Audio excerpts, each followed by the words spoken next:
Got a sunburn to peel the daggers off your tongue. Young and dumb, I'm rotting like a bed sore in a cold case that's never gonna be more than scratching at the walls while you're waiting for a bullet to come. All along I've been treading in the deep end, throw my mirror in the cupboard for the weekend. Try and put together pieces while I'm dreaming, but nothing's adding up to a thing but a hole in the head.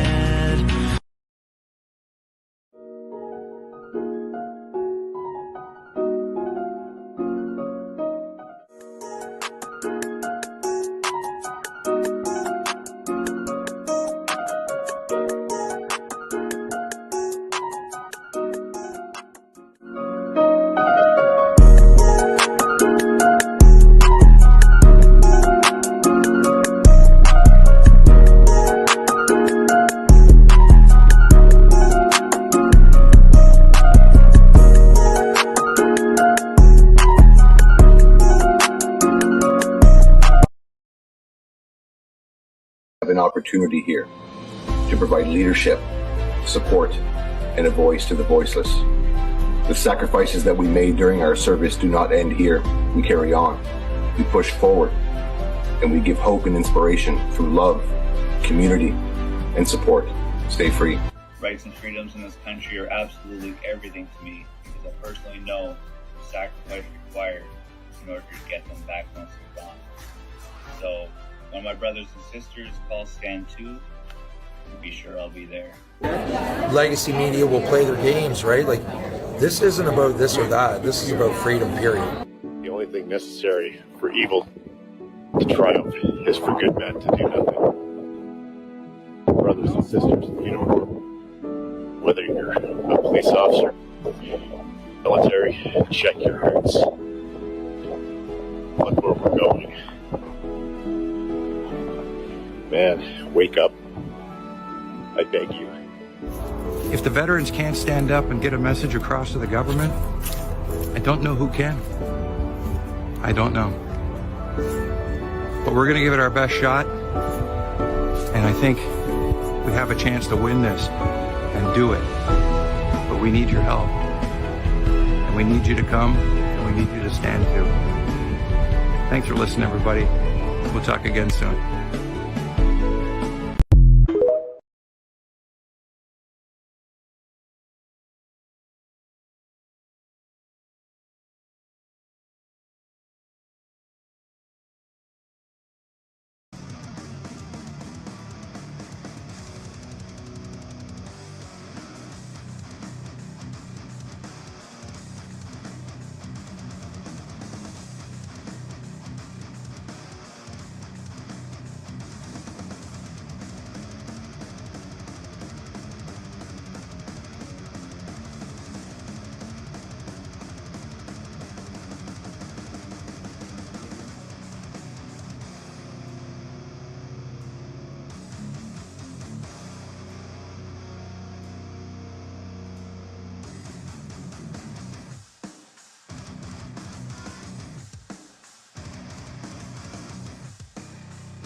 yes, they rob and sold out to the merchant shelves. Minutes after they took out from the bottomless pit, my head was made strong by the hand of the Almighty. We forward in this generation triumphantly. Won't you help to sing these songs of freedom? It's all I ever have. Redemption songs, redemption songs.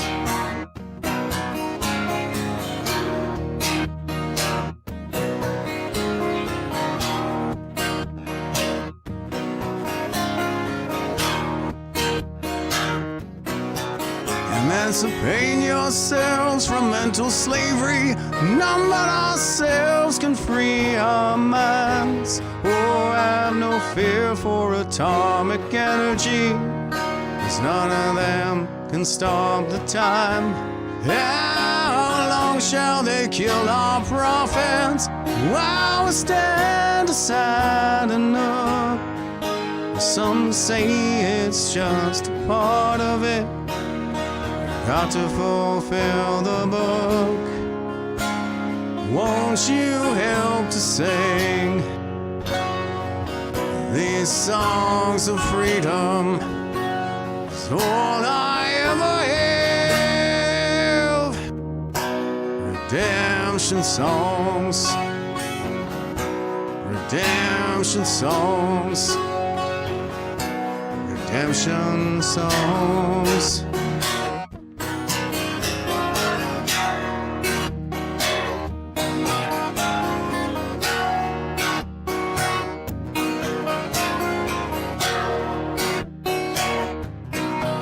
Emancipate yourselves from mental slavery.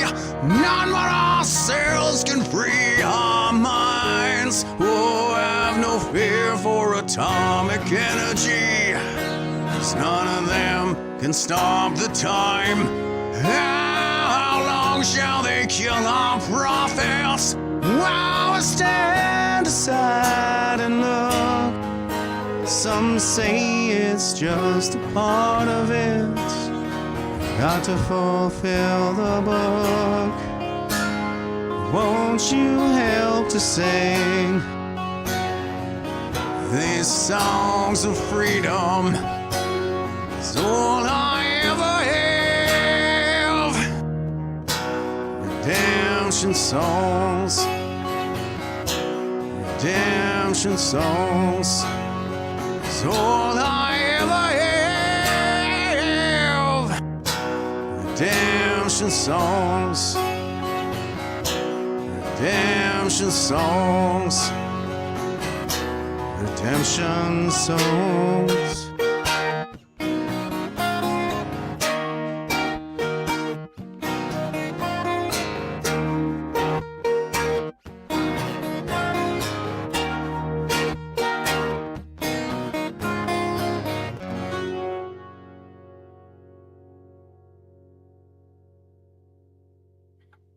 Hey, what's up, troops? Happy Friday. Jeff Evely, the Magnanimous GenX'er Male. I'm back with you now on this 9th day of February 2024. Oh my God, what year is it?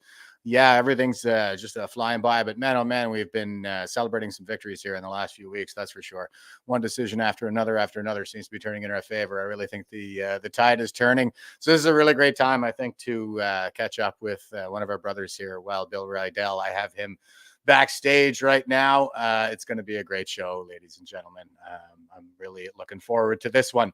And Shiloh was the first one on the board there on Rumble this morning. Says, happy Friday, Jeff and all.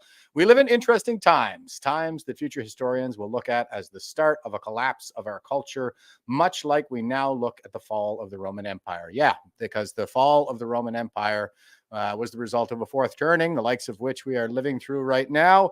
And I found Vladimir Putin's comments on this to be rather interesting last night on the Tucker interview. If you guys didn't catch that yet, he made reference to that, and basically, I think he sees it the same way. It's like you're falling to all this debauchery and nonsense, just like they did at the end of the Roman Empire. So beware, word to the wise. And Bad Grandpa over on YouTube is giving us this triple slashy right back at you. Andrew says, good morning, Jeff, and good day, troops and tags, giving us the triple slashy. And he says, share. Thanks for the top cover, brother. I am the worst guy for not sharing my own stuff, but I did get this one out here. I'm getting better, but I could use all the help I could get, guys. And well, Wild Bill himself is here saying, good morning, hope I get in. Yes, you're in, Bill. I see you backstage. Don't boomer the tech. I was just thinking that this morning when we were messages. Like, oh God, he's gonna get it all boomered up, but he didn't. He's one of my favorite boomers for sure. Slabtown Gal over on Rumble is saying, good afternoon, giving us the triple slashy right back at you. Canada Veritas says, good morning, peeps, and then says, and what do you got against them big booty delicious hoes? Not really my thing. Nothing against them personally or broadly or anything like that. But just not for me. But anyway, here is V, and she's saying, morning, V, one of my most favorite people in the world. How you doing? And how is your heroic husband? I haven't talked to you guys in so long. We got to do a catch up sometime soon. I got to come out for a visit. That'd be awesome. You got that great property now and all that stuff. That'd be great. Okay. And Steve says, good morning, afternoon winners. Yeah, right on. It is afternoon where I am out here on the Atlantic coast. We're still shoveling, by the way, but it's getting a lot better. Cindy, our most faithful of all watchers, says, good afternoon, Jeff. Hearts looking forward to this stream today. Victory. Yes, ma'am. I am looking forward to this as well. Hitchhiker says, wonder if this is Jeff thrashing on the guitar. Yes, it is actually me on the guitar, singing, clipping all those clips together, producing the whole shebang. So that, actually, I do have to give credit where credit is due.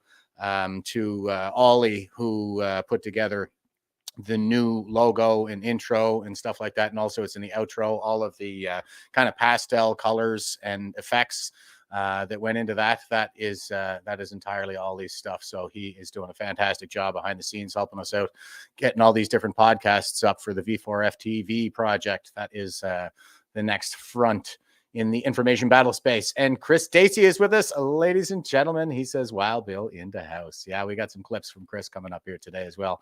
And Stephanie is here saying, you are late, 50 push-ups. Me? Am I late? I don't think I'm late. But whoever it is that's late, yeah, we better get some push-ups on the go here. I see all the times look pretty good, though. You guys are very punctual today. That's fantastic. And Century 2020 is giving us the triple slashy right back at you.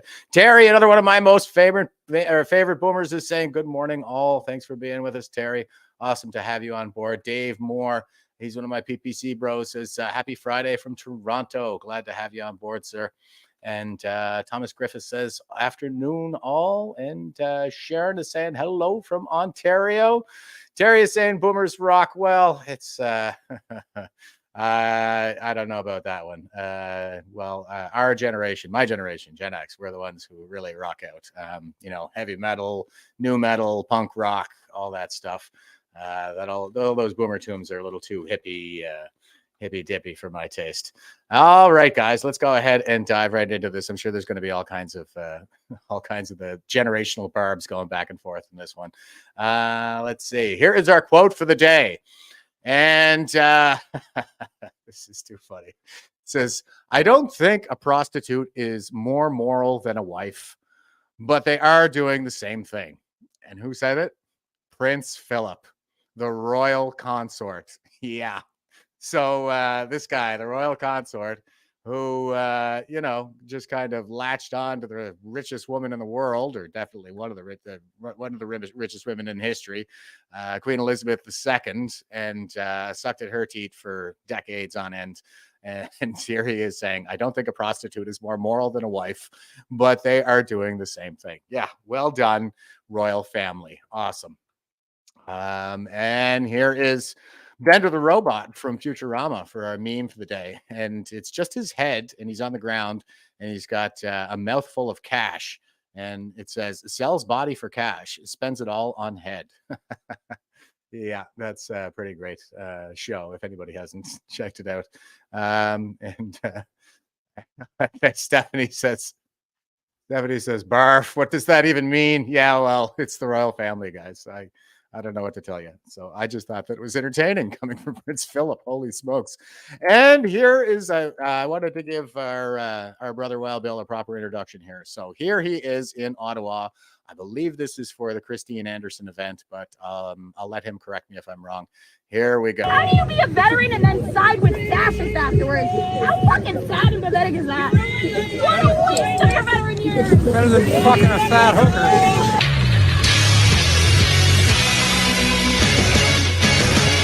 How do you be a veteran? And it says, just for anybody who's listening, it says, remember, kids, don't fuck fat hookers. All right, we're having some fun here today, guys.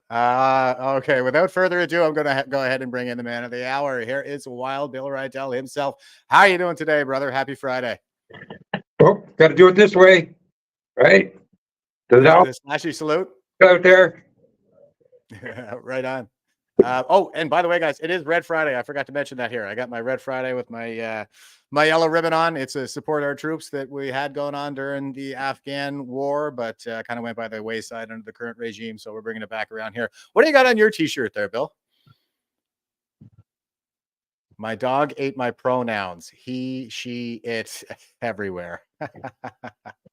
I love it. I'll be wearing that. I go see the purse nuggets. Yeah, purse nuggets. So that is, by the way, everybody, that is the handle of this particular individual who is shouting at Bill, and she's saying something like, "Why would you spend your Nazi year, or why would you spend your veteran years being a Nazi? That seems like a real waste of your veteran years." And Bill replies, "Better than fucking a fat hooker." And just so everybody is tracking, here is Purse Nuggets herself. This is her X profile, and her handle is Nugs the tricycle riding hooker. And here she has her occupation listed as sex worker, and forever fighting to destigmatize, decriminalize sex workers. Ram Ranch extraordinaire and queer neurodivergent. So that's how she presents herself, if you can believe it or not. And just since I know this is going to be a little bit, well, first of all, neurodivergent is kind of the left's new euphemism for crazy. It's this idea that basically the DSM-5 and all of these different psychiatric disorders that we've been studying for, a couple of 100 years now, they're not really disorders. It's just that human beings are neurodivergent. You see, it's a diversity of psychology. So yeah, she's into that. That's her excuse, and she's also a Ram Ranch extraordinaire. So I wanted to show some of that. Bill, have you seen this one? Check this out. He's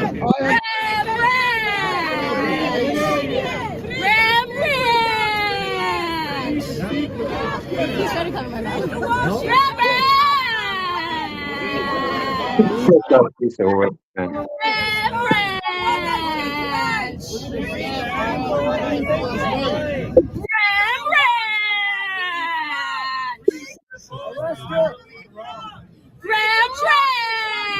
Arrest this lady! Arrest this lady! So she's just standing there at a gathering in Ottawa screaming Ram Ranch at these people. And, I kind of hate to do this one, but here is the Urban Dictionary, and it says Ram Ranch, a place, presumably a mansion, where cowboys get naked and do activities such as orgies, showering, and overall sex. And it is also a song written by a singer-songwriter, Grant MacDonald, about 18 naked cowboys in Ram Ranch 224. MacDonald mentions that Ram Ranch is in Caledon, Ontario, or is that Caledon, Ontario? Not sure. Yeah, and the CBC is all about this stuff, by the way. They're here saying, this is a CBC article that's titled, How the Raunchy Gay Cowboy Song Ram Ranch Became an Anti-Convoy Protest Anthem. Writer Grant MacDonald says the explicit tune has always been a protest song.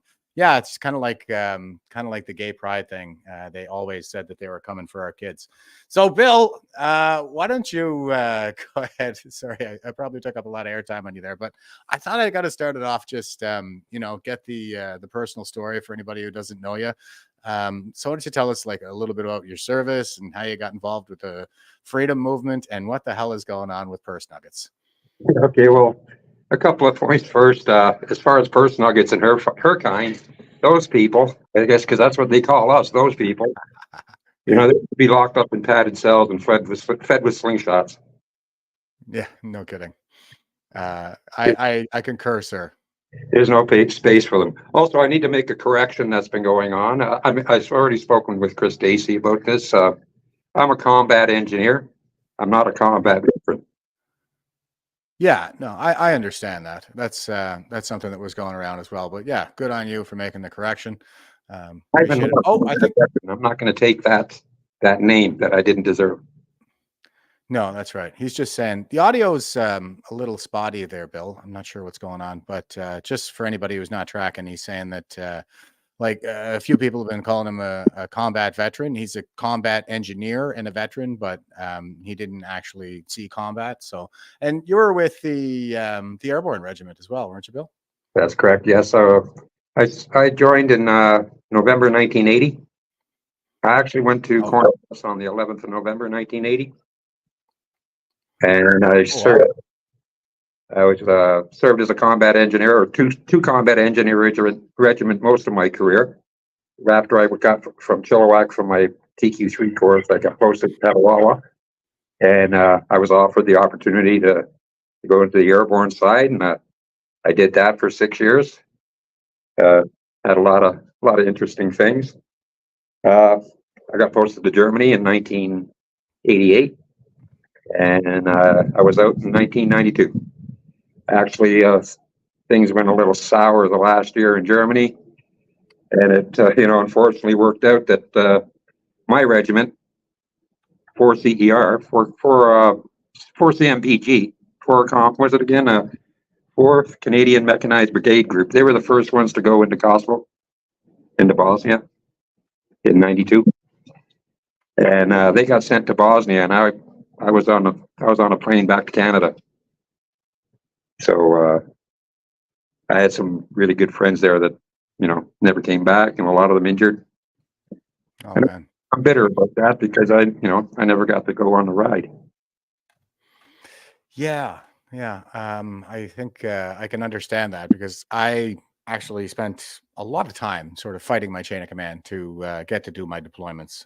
It was a real challenge in my case for some reason. But yeah, I was ready to quit. It's like, if you guys aren't going to send me to Afghanistan, I am out of here. I don't know what I'm doing. Wasting my time. There's a lot, I think, there's a lot of satisfaction that comes with just applying your trade and doing what you're supposed to do like that, in a deployed environment in a theater of operations. So, but, what were you doing in Germany? What was that like? Oh yeah, I got posted over there with. Actually, I was posted there with the Airfield Damage Repair Regiment in Lahr, Germany. We were basically training to repair cratered runways and stuff on the airfield, and we actually did a NATO qualification for airfield damage repair, and we just blew them all away. Did it like was it a 12 by 12 meter crater in an hour and 10 minutes, something like that. The next closest was 2 hours and some odd. Oh, wow. We were highly trained. We were, as a military, we were really and well respected. The 1980s, when I was in the military and in the airborne, like I said, we were highly trained and highly skilled and ready to go, but there was nowhere to go. And, Yeah. hey, the peace dividend paid off for at least 15 years, right? Yeah. So, and Yeah, then there was along came Afghanistan, and unfortunately, I don't mean to denigrate anybody that went to Afghanistan, but I'm telling you, the leadership was completely different in Afghanistan than it was, in the 80s and the early 90s. in what way? Well, most of them had already gotten out. Most of the new leadership that was there had never even done a tour, let alone gone, actual into live combat. Most of these officers were, right out of the school. No, I know. I do agree. Very much so. And I've even heard like Jeremy McKenzie mentioning on his podcast how there were sergeants who were running away while their troops were hunkered down, taking fire, returning fire, things like that. And I know that the leadership that I had there, my immediate supervisor was completely useless, didn't do his job, and spent the whole tour suntanning and banging his mistress, two married people, engaged in that kind of behavior that just led to, I fully appreciate why there's no frat rules when we go on deployment because of that, because it's exactly that kind of drama that will bring down an entire detachment, grind it to a halt to the point that we're not even doing operations while this, the mistress just screams her head off at her warrant officer for asking questions, as is his job when he's doing an investigation like that. And also there was, on my tour, there was General Maynard. He was the guy who got, he pinned my first campaign star, and he later got fired from Afghanistan. He got RTU'd, returned to unit, not for banging his female admin assistant. He was playing hide the commissioning scroll with her, and not for the first negligent discharge that he popped off. This is the guy who's supposed to courts-martial people when they accidentally fire their weapons. That's a negligent discharge. It was for the second negligent discharge, this time right in front of the chief of defense staff. So that was, I concur, that was what the leadership was like when we were over there, man.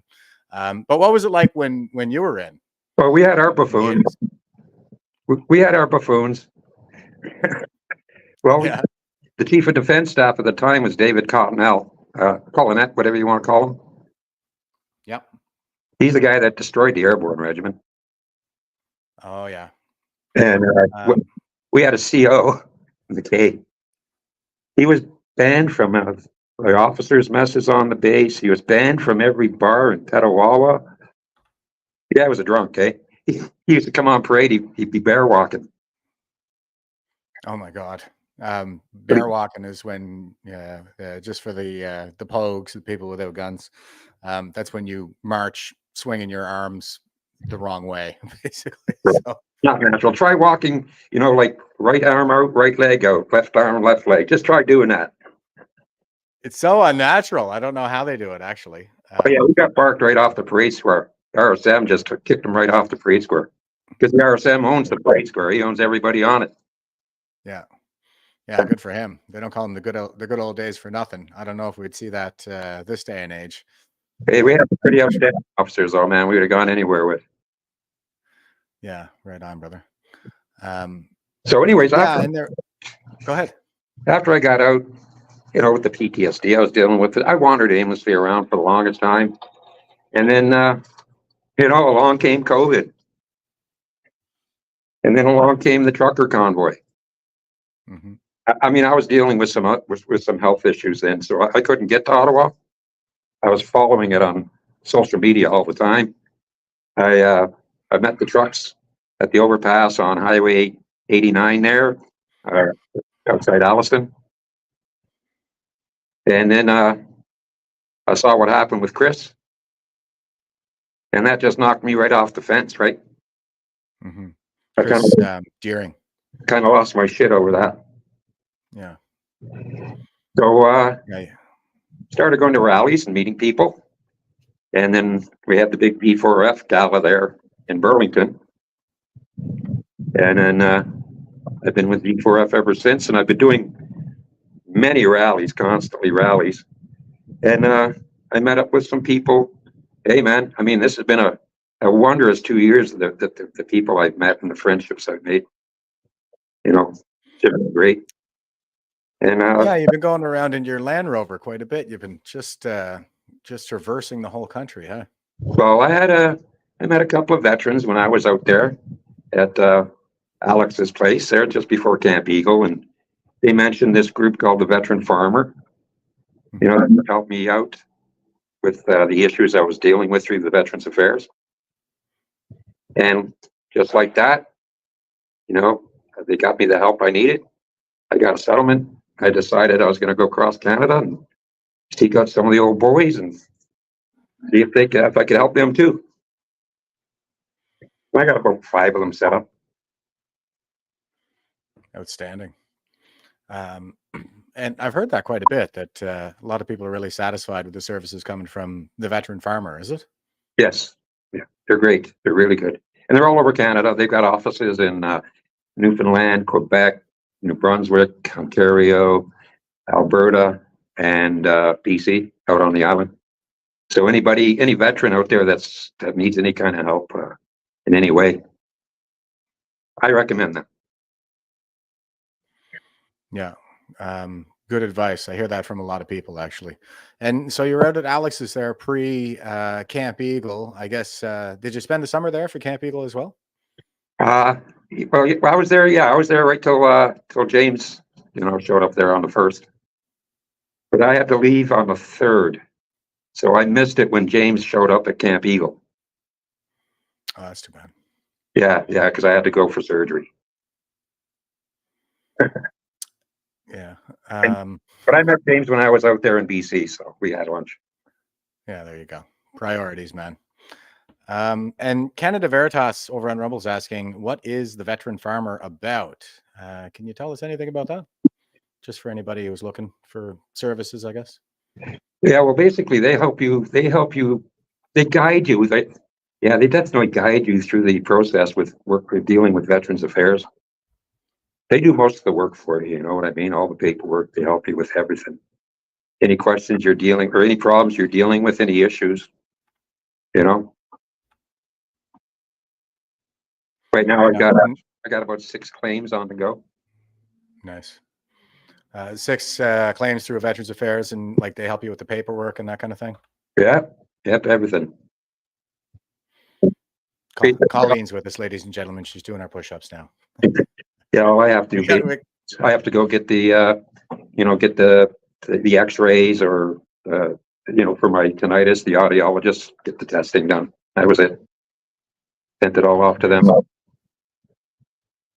I got to get on that myself. I have been dragging my feet on a lot of Veterans Affairs paperwork. I've been out for over 2 years now, but it's just not a good 2 years to be, getting released. Like there's so much going on, so much freedom fighting to do. Some of the, that I don't know. I'm trying to balance these priorities, but I got to get on this stuff myself. And Rob is saying Land Rover Mogadishu edition. What's that all about there, Bill? Yeah, right, Rob. I thought you saw the picture there when we were out there at the Darrell Bush Bash. Yeah, that fiasco. Anyways, don't you remember my Land Rover just being full of flies? Yeah, it was. Yeah, that's right. Full of flies. Yeah, because I had 4 fly strips hanging inside the car. They were just. Yeah, unreal. And that was kind of what you did, though, right? I mean, you got a settlement from VAC and you bought yourself a Land Rover and you just went all over the country. Like you came out, visited me out here on the East Coast, Atlantic coast, really. I'm in Cape Breton, so we went out for dinner. And where did you carry on from there? I think you went back to New Brunswick to see the deerings or something, did you? Yeah, I traveled around Nova Scotia because I was even down around Cornwallis and stuff, down around Digby, and I head back to Chris and Ron East for a few days. Then I took off out west. Met up with Mike, the DJ Mike. Yeah. Big, cool, excellent dude, great human being. So I hooked up with him in Kenora on my way through. and stopped off at Daryl's place there in Manitoba. Mm-hmm. And then off to Edmonton, hung around with Jill for a couple of weeks. Thank you very much, Jill. She's an angel. And went through the smoking Rockies because it was smoking. Worst time. Yeah. I'll tell you. Was that during the wildfires, aka arson attacks? Yeah. So I hooked up with a couple of veteran buddies out there in Revelstoke and then Kamloops and down into the Fraser Valley. Met up with James and Jerry Trache. And then I went over to Vancouver Island and I met up with a veteran buddy of mine out in Courtenay because the veteran farmer has an office in Courtenay. So I popped in to say hello to them. Mm-hmm. And then booked it back for the Bush Bash. And then after the Bush Bash, you guys left. We all left at the same time. And me and James drove straight to Toronto, wasn't it? Yeah, because we were there for there was a rally or something we were going to in Toronto. Oh, that's right. That was Josh's rally, the one I got arrested at. Yeah, that's right. This one. I was in Toronto one day.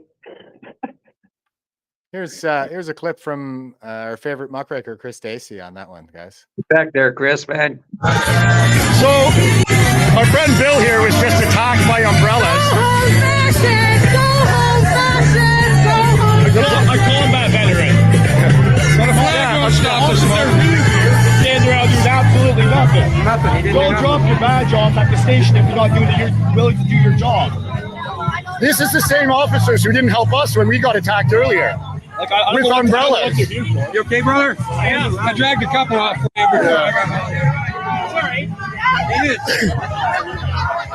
Careful, you're on fire. Understand? You just got up to us, man. I'm not. You just. I did not. Okay, well, you did. So if you're just listening, like there are all these Antifa with their flags and umbrellas and stuff all lined up, and I'm sure they're being terrible and hostile and all kinds of stuff. Bill's just standing there kind of enjoying, is that a smoke or a joint? Okay. Cool as a cucumber. That's what I love about it, man. Grace under fire isn't even the word. So what happened there? There was you were saying there was something like you pulled a couple off of some guy who was walking by there or something like that. What happened with that? No, well, when we like the whole thing when we first got there was just a zoo. The police were nowhere to be found, and there must have been at least 100 Antifas there already waiting. Mm-hmm. James Bullock, the cook. He was in the action right away. He jumped out of my car into the fray, and the cops telling me to go move my car. I got to go park somewhere. So by the time I got back, that part was sorted out. But yeah, the police basically they were let's just say they were protecting the Rainbow Warriors, and there's a street where they're blocking the whole street off, right? And there was one sidewalk open, and me and Nick and a couple others were trying to keep the sidewalk open because people actually lived on the street, right? They wanted to get by, and the police were saying they can't get by. Yeah. So we're just trying to keep the sidewalk open, and they just kept pressing us. The Antifas just kept pressing us tighter, and tighter and tighter. And, I just turned around and told them, man, if one of you touch me, that's when I was wearing my ankle boots. So a couple of people went home limping. Right on. Yeah, well, you gotta get them licks in where you can. They like to intimidate. They don't like to be intimidated. No, they're weak people. Like they can't take this stuff, right? They line themselves up. The ones in the front row are all the little screamers, and squeaky toys, and those crowd, right? But the flags, it's the goons in the back wearing all black with masks and the studded gloves and stuff and the umbrellas. And then there's a crew in the center, 2 or 3 of them that are the controllers, basically, right? Yeah, I think I was kind of speculating too because I was at that as well. I was at that event with you guys, and I was kind of kicking myself for not getting there extra early because Antifa definitely did that, and they blocked us from getting in. But I have been speculating that maybe because Antifa all over the place, and they have money to freaking travel, and they're well organized, and they seem to be well funded. And then there was that video that leaked about that event where they were having this union. The unions were getting together, and they were saying, "Hey, we have all these professional activists lined up that." We can do this, we can do that, and these guys are pros, and blah blah blah. And then this guy showed up at that particular protest. This is Fred Hahn. He's the leader of the Ontario CUPE chapter, so one of the biggest unions in the country. And this is Harrison Faulkner interviewing him. Thanks so much. Fred, does CUPE stand shoulder to shoulder with Antifa? It's weird when people ask me about Antifa because, like, do you think we're pro-fascist? That's weird. Okay, we're done. So you do. So you do stand shoulder to shoulder with Antifa. Well, would you expect us to be pro-fascist? Are you pro-fascist? Are you pro-fascist? No. Antifa is They're anti-fascist. a militant you're organization. You're pro-fascist or you're anti-fascist. So CUPE stands shoulder to shoulder with Antifa. Then do I have that right? I know. You have precedence over parents for decision making of kids. Should unions and teachers be able to make decisions for kids, or should their parents? Thanks so much. Yeah. So you were saying there's kind of a battle strategy they have. I take it this was one of the controllers that you were talking about in the middle, Fred Hahn, and then they kind of surround themselves with the black bloc guys, and on the outside, like, you just kind of have the squishy, playing with the toys and the noisemakers on the outside, but you have those black guys, or the black bloc guys in between, right? Like, it's like they're the militant wing, and they're hiding behind some of the softer people on the outside, but it's all part of the tactic, I think, isn't it? Yeah. But I mean, like I said, where's all the pissed off parents? You know what I mean? Where's the pissed off parents? Because they're indoctrinating their children. That's what Joshua's fighting these school boards over, is the fact that these schools are indoctrinating their kids into these ideologies. Mm-hmm. They're not being taught history and math anymore. Right? They're being taught what? Pronouns, identity. Yeah. That was well, yeah. It's that's why we call it grooming, right? Well, I'm telling you, Jeff, if things don't happen, if parents don't step up, we've lost that generation of kids, and there's no coming back. Yeah, you're right about that. But we did get some really good news on that there recently. Like, Danielle Smith came out and said that she's going to bring in some legislation to ban puberty blockers and ban any kind of transition surgeries, so-called, for minors. So she's been taking a lot of flack for that. But the thing is that ultimately, when Pierre Poilievre was confronted about it, he ended up coming to her side, even though he did vote for Bill C-4 to jail any parent who tries to protect their child from exactly that fate. But it does seem like the tide is turning. Like, I think the parents are pissed off. It's just that it's a lot of it is behind the scenes and maybe not out in the streets. But like, Danielle Smith is responding to some kind of a demand here. So it looks like the tide is starting to turn on that. Well, you got to hand it to Alberta. They're sticking to their guns about things. They're not playing this game, right? Yeah. Other should. I think New Brunswick too. I think the Premier of New Brunswick said something about puberty blockers and stuff like it. Kids under 18 or under 14. Yeah. He may have said something about that recently, and previously too. He was talking about the curriculum, where he was talking about, like, the gender ideology in schools, and he was taking it out. And I remember the amorphous Rosemary Barton kind of going after him for that, talking about, and it's so bizarre because she's even framing it as gender dysphoria. Like, what, you don't believe in gender dysphoria? And he's like, well, no, it's not that. I'm just saying, like, all of this sexual grooming shouldn't be going on in schools. He doesn't use those words, of course, but at least they're what's that? That's exactly what it is. Yeah. Right? 1,000%. The thing is, you can't say anything about it. You can't mention it or anything, right? Because right away you're labeled a misogynist, a racist, or something, and all you're doing is fighting for your children. Transphobic in this case. Yeah, them guys. Yeah, just whatever excommunications they want to hurl at you to ostracize you from the modern theocracy that we have on our hands here. And like these people are incensed, you know, they're pretty violent. Like we saw a lot of that at that protest that you were at, and it doesn't really seem to be the case that the law is applied equally either, is it? Well, not even close. Yeah, well, I guess they get special status because I believe they do have a mental illness. They think they're protecting the mentally ill. Yes, I think that's what it is. Here's another scene from that same day, actually, where well, let's just go ahead and watch it.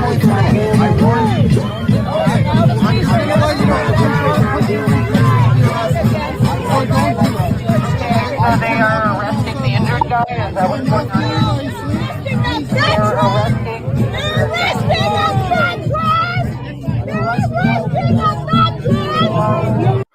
And this is Nick Alexander here in the center of the frame, folks, and he has a gash on his forehead from which he is bleeding right now. And somebody shouting they're arresting a veteran, and that is Wild Bill getting arrested there. So. We're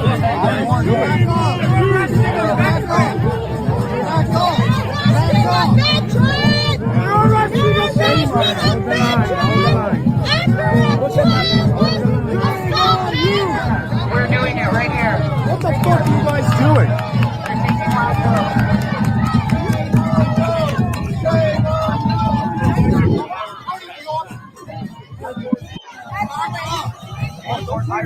Yes, you are. Do not put your hands near us. That's his brother. I did it, but he can't be putting his arms higher and higher.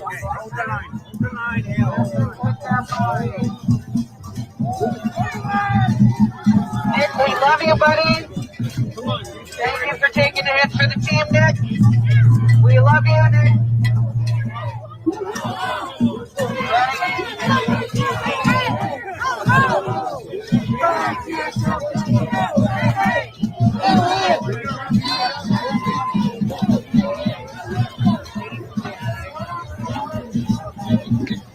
That was an assault.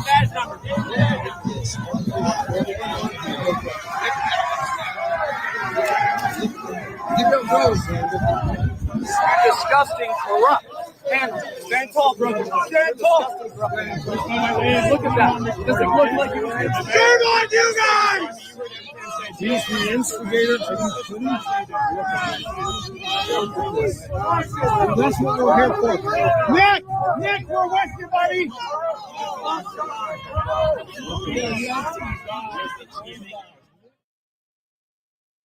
And that's another one from our friend Chris Stacy there, ladies and gentlemen. So do you want to give us the like kind of the details, I guess, of what on there? Because there's Nick, he's bleeding and they're arresting him. So it doesn't really appear to me like he was the one who was assaulting anybody. It kind of looks like they're arresting the victims. So tell us a little bit about that one, Bill. Well, what went down then? See, I got stabbed 2-3 times with an umbrella, right?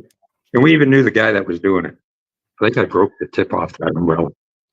But like I said, they were squeezing us closer off the sidewalk.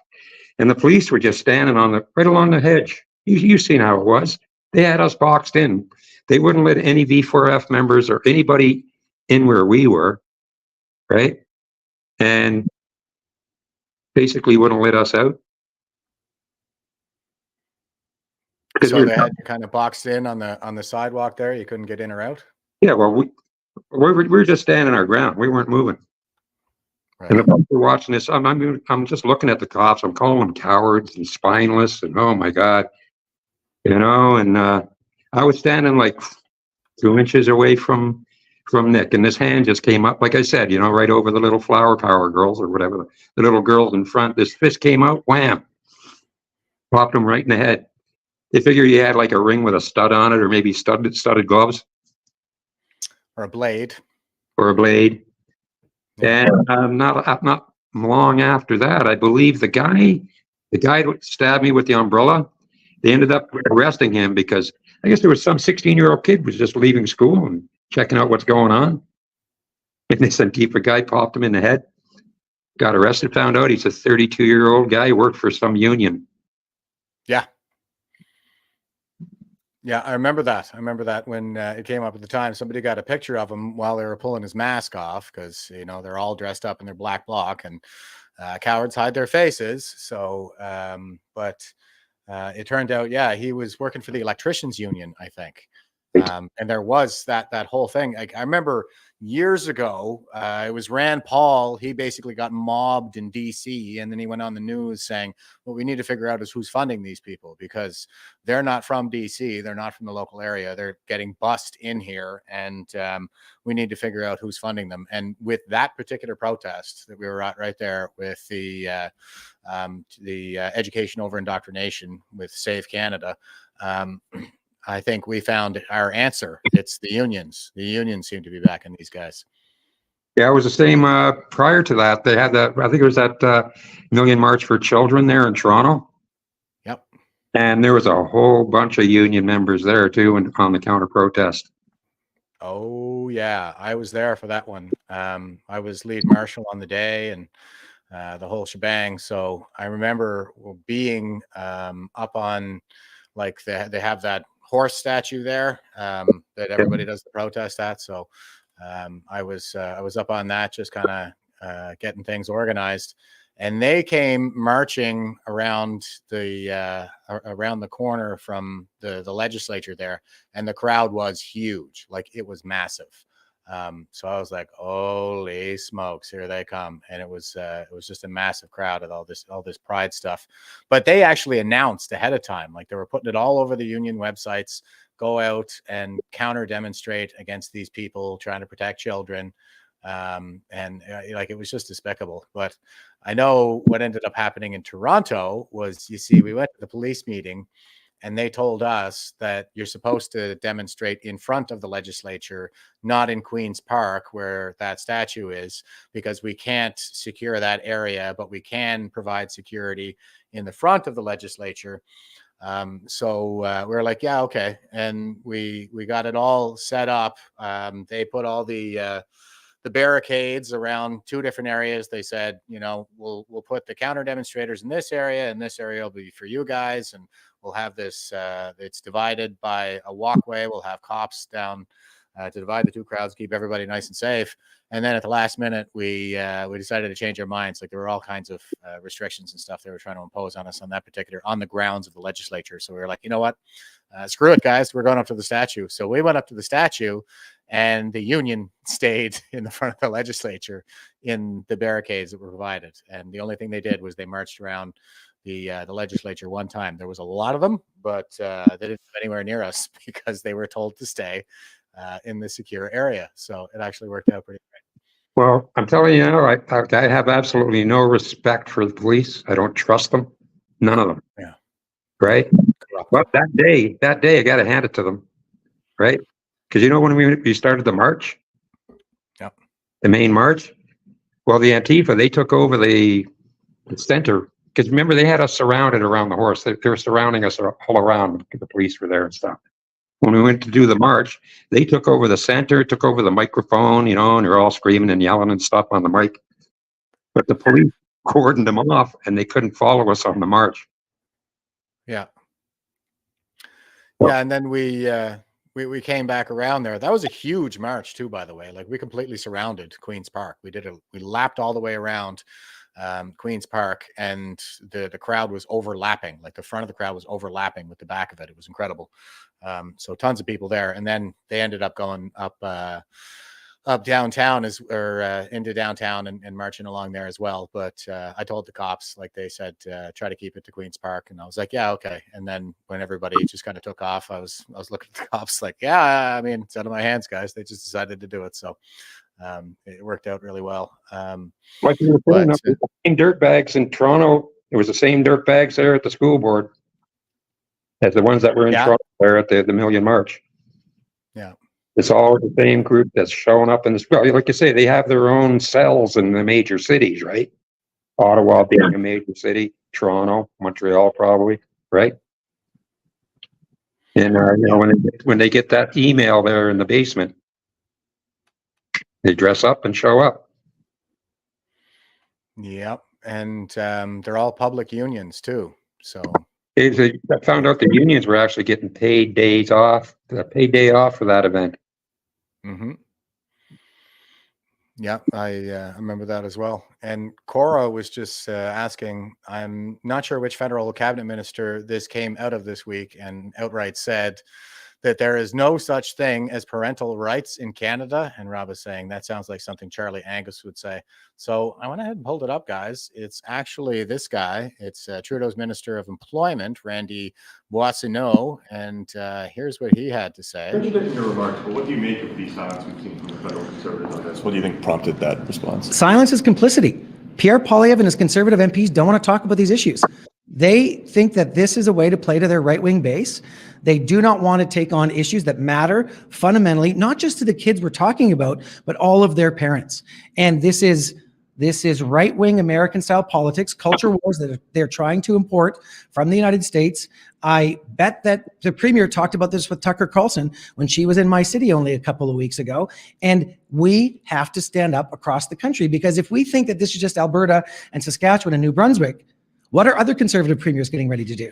And if we let Danielle Smith go this far, what are other jurisdictions going to do? We have to stand up and call this out now. So Conservatives are being cowardly in not sticking up for Canadian children. Do you think that was a direct result of Tucker Carlson's visit? Like, do you think he had any influence on what was announced? I don't know if he had any direct influence, but I can tell you what we're seeing from his MAGA-style politics.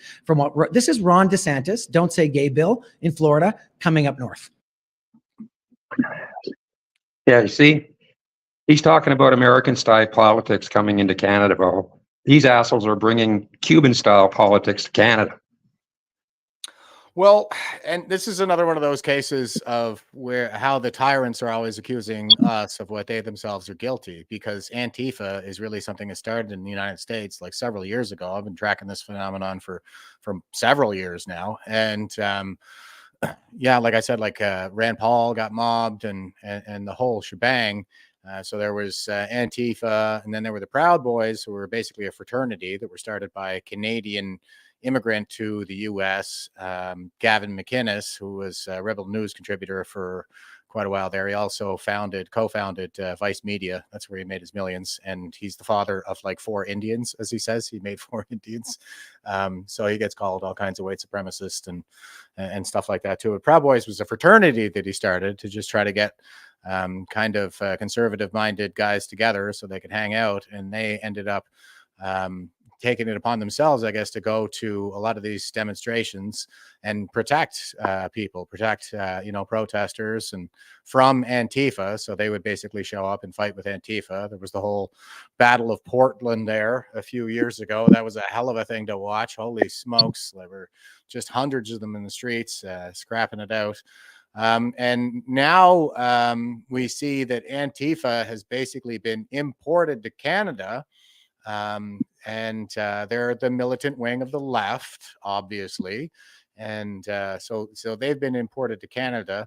And Proud Boys was declared a terrorist group without any evidence of any, I don't even think any violence in Canada on the part of Proud Boys. They were banned in Canada and in the wake of January 6th in a unanimous vote in the House of Commons. That was the first of 2 unanimous votes in the House of Commons during COVID. The second one being Bill C-4 to jail any parent who tries to protect their child from this kind of indoctrination leading to mutilation.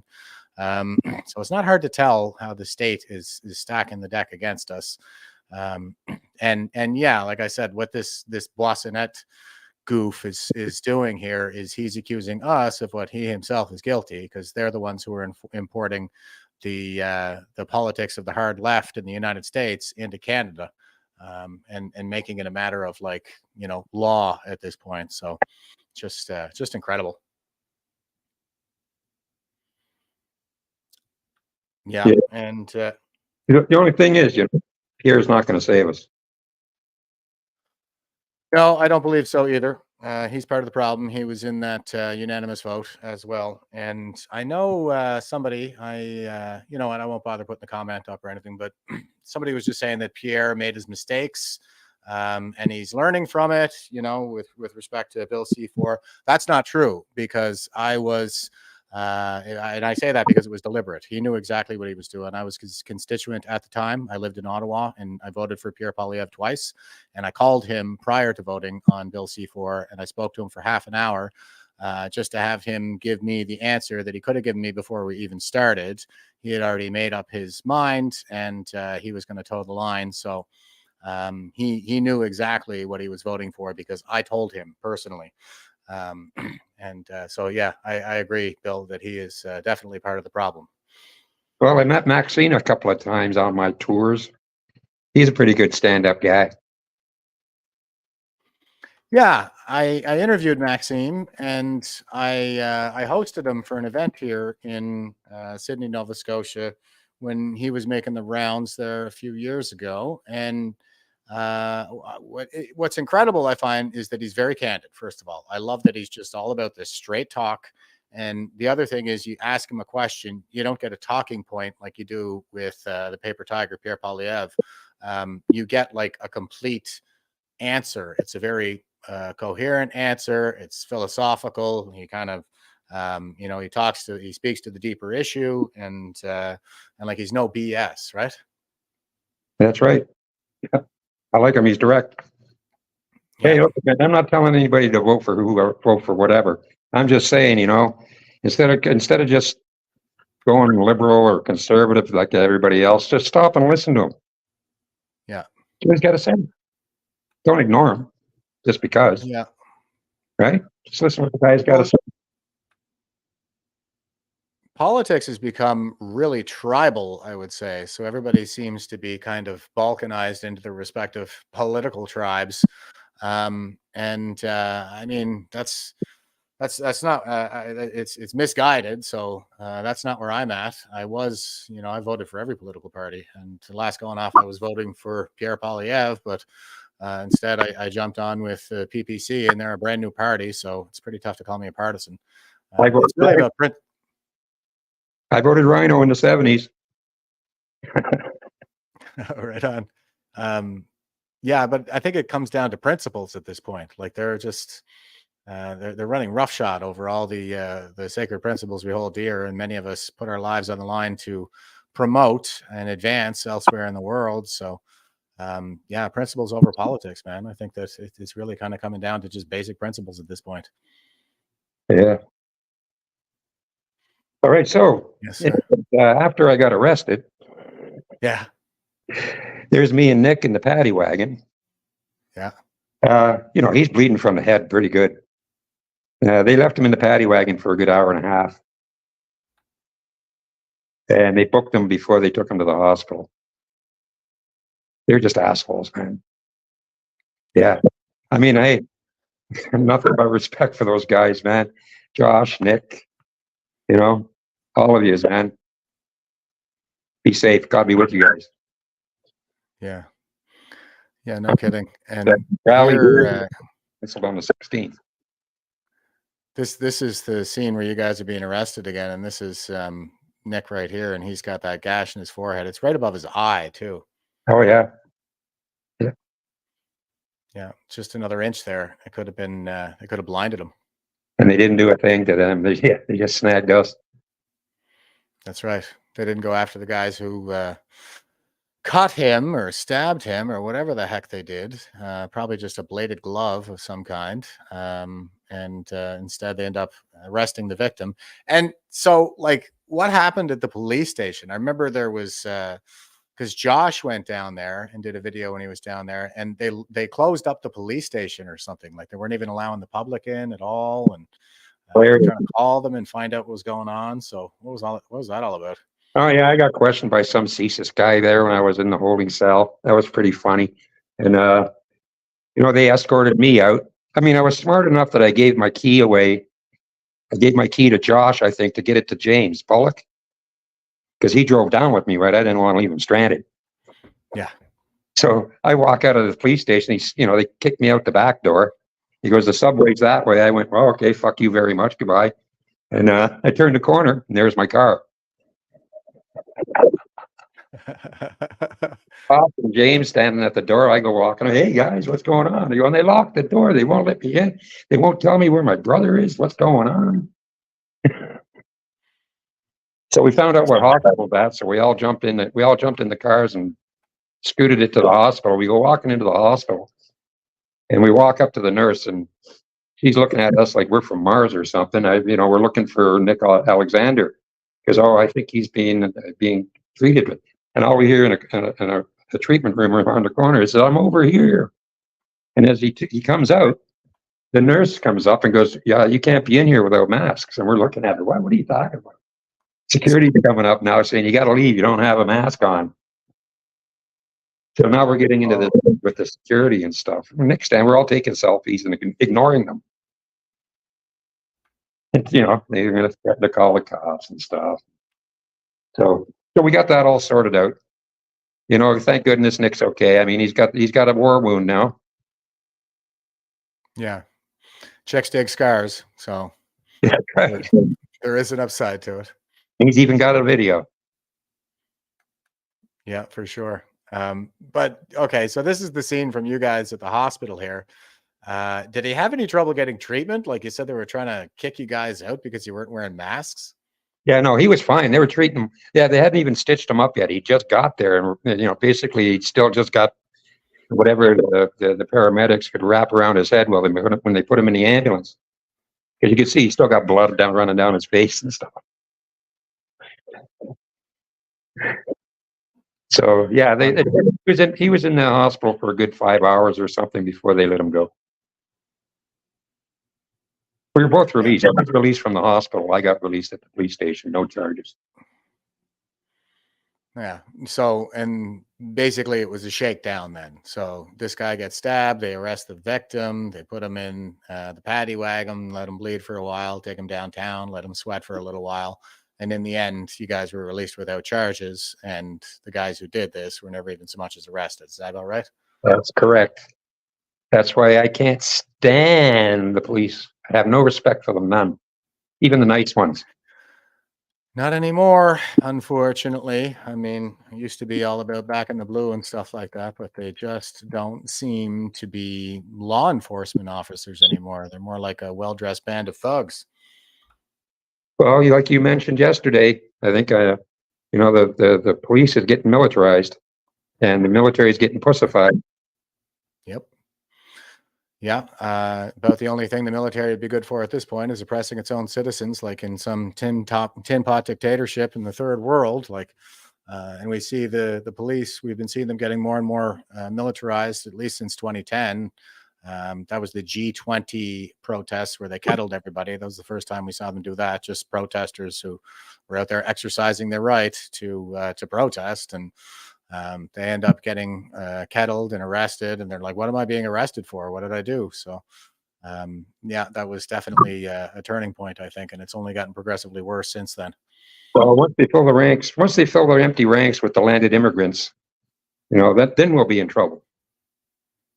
Yeah.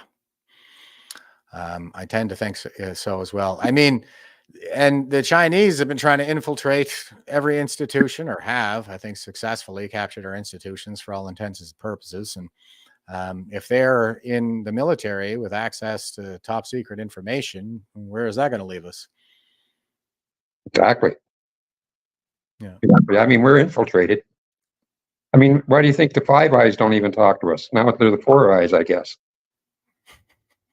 Four Eyes, so it's like somebody with glasses. More like, Mr. Magoo. We're Mr. Magoo is what we are. Good Lord. I don't know if there's been a formal separation from Five Eyes, but it's a real problem. I remember Condoleezza Rice talking about it several years ago there, where she was saying you can't have Huawei infrastructure in Canada because they use it for spying, and your secret networks run on your network infrastructure, obviously. So, we can't share information with you guys anymore through the Five Eyes partnership if you're using Huawei infrastructure. And man, oh man, I think they finally said, okay, we're not going to use Huawei infrastructure, but they're still operating here in Canada. So they're doing everything they can, I think, to let the Chinese get their tentacles in as deep as they can, while still maintaining some semblance of plausible deniability with respect to what they're really up to there. Isn't 5G Huawei? They have 5G, but it's mostly like in Africa and elsewhere in the world. I don't think we have any Huawei 5G in Canada. I could be mistaken about that, but not as far as I'm aware. Last time I checked, we didn't have Huawei 5G. No. Yeah, we're not Belton Road yet. We're just backdoor. Oh, we're pretty far down the Belton Road, I think. That's more like the economic partnerships that they do. They use a lot of this debt trap diplomacy and the likes. Like we had the Asia Infrastructure Bank there that was pretty clearly part of the Belt and Road Initiative and became an issue a while back. And they did everything they could to drag their feet and tap dance around it. But we ended up getting rid of the Asia Infrastructure Bank as well. So I think Canadians are doing a pretty good job holding the government's feet to the fire, even though they are cleaving to power for dear life at this point, I think. Well, I do have to say that, ever since the Supreme Court decision on the convoy and the Emergencies Act, right? That freedom movement has done it. It did what it's set out to do, as far as the freedom movement goes. Because now that the Supreme Court has declared it unjustified, everything that they have done could now be they can be sued for, right? Yeah, I'm joining that lawsuit, 1,000%. The next fight now is for they're still pushing the vax, they're still pushing them frickin' needles, the children, and they're grooming our children. Mm-hmm. I mean, it's bad enough they're throwing our money away like they're a bunch of drunken sailors. Yeah, I think that's all kind of part of the economic warfare as well. Like they're just laundering our money through Ukraine to rich Chinese oligarchs to fill China's war chest so they can keep chugging that juggernaut along to achieve global dominance at some point. Well, all I know is that, here in Canada, I mean, the rest of the world's doing its thing too, right? Our focus should be here. I mean, I know we got to keep our eyes on what's going around us, but we got to keep our focus on what's going on here in Canada, and we got to straighten our house out. Yeah, 1,000%. We got a lot of work to do still. Rob is just clarifying for us, guys. They're saying, he's saying they never banned Huawei until the 2 Michaels were released and back in Canada. Yeah, that sounds about right to me, Rob. Thanks for that.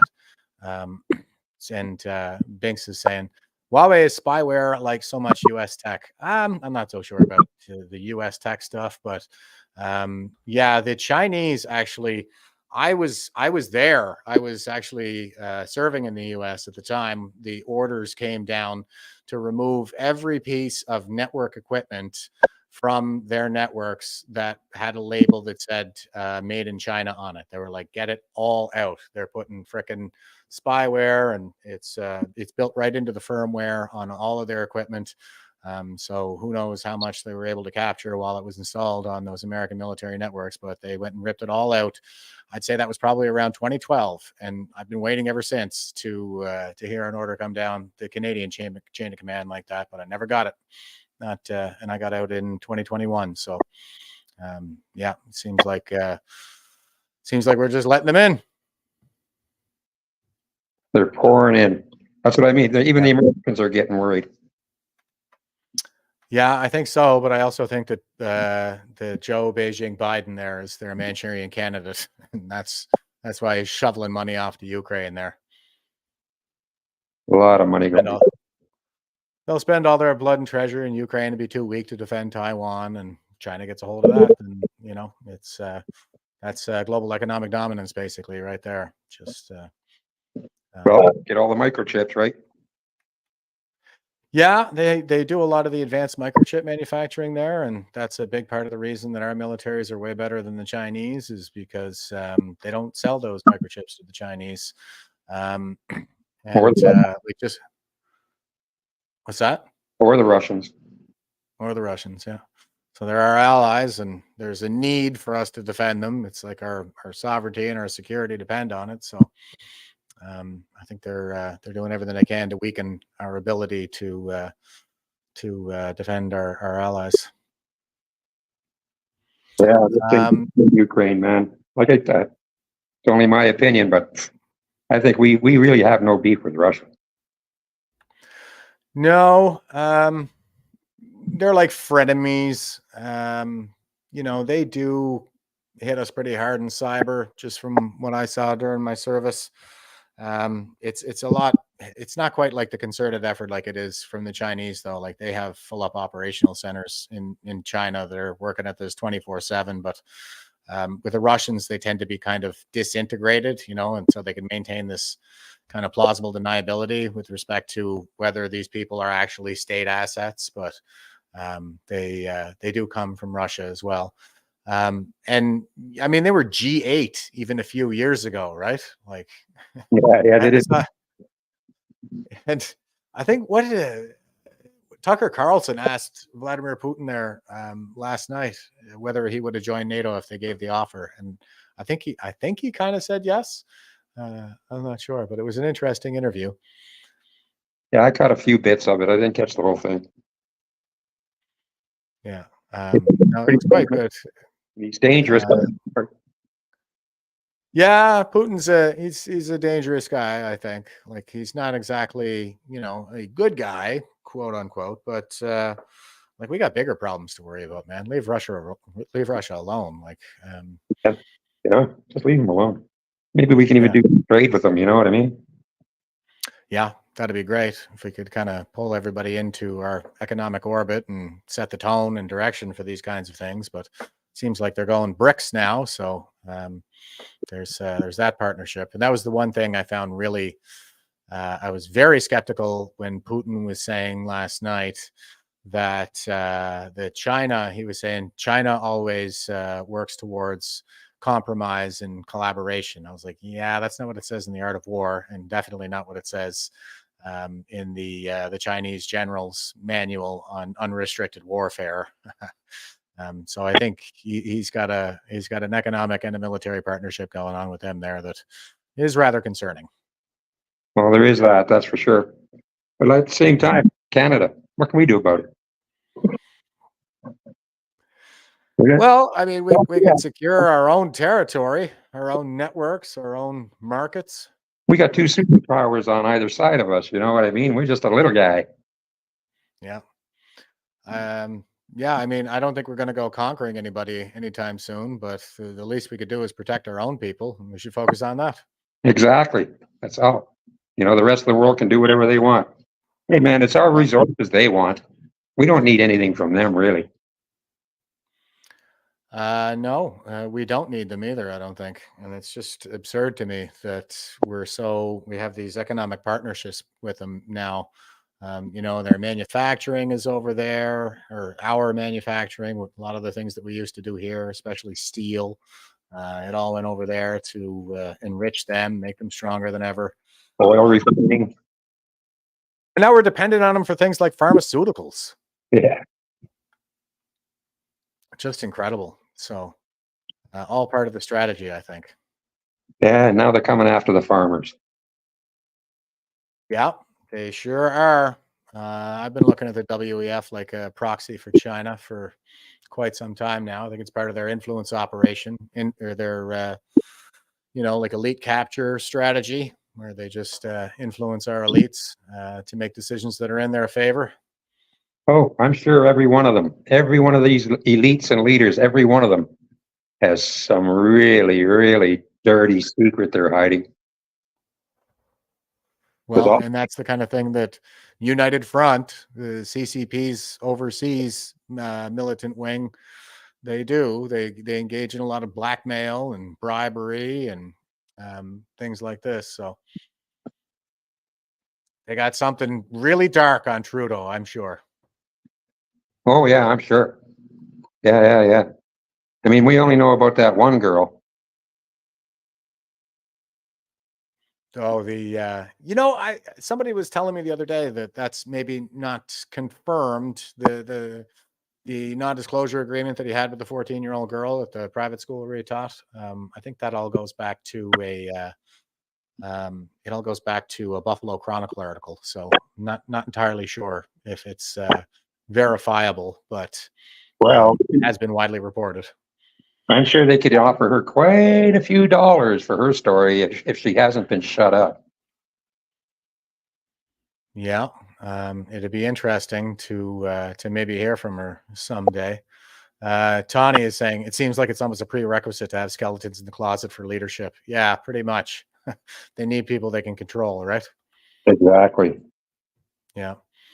But here's a couple of young lads that are not so easy to control. This is Jordan Peterson's podcast, actually. So here's Josh and Nick Alexander. They sat down with him a while back. And our bro here, Wild Bill, he got an honorable mention. Check it out. Okay. So let's go to when you get attacked. What happens? So, I'm talking with them, and